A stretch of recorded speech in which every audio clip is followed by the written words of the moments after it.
ម្រេចនៅមណ្ឌលគិរី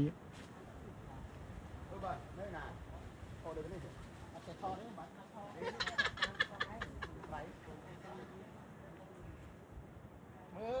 ទិញបាន10 20គីឡូយកផ្ញើសោមើល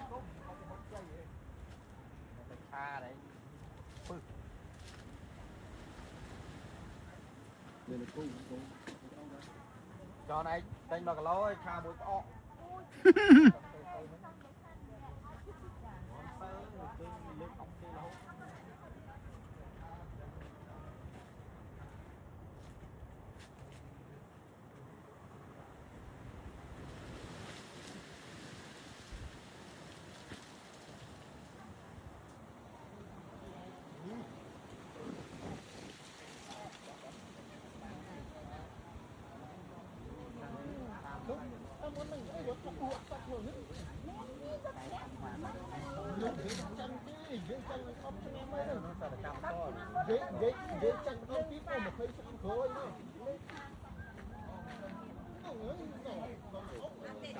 cũng tại canh được biết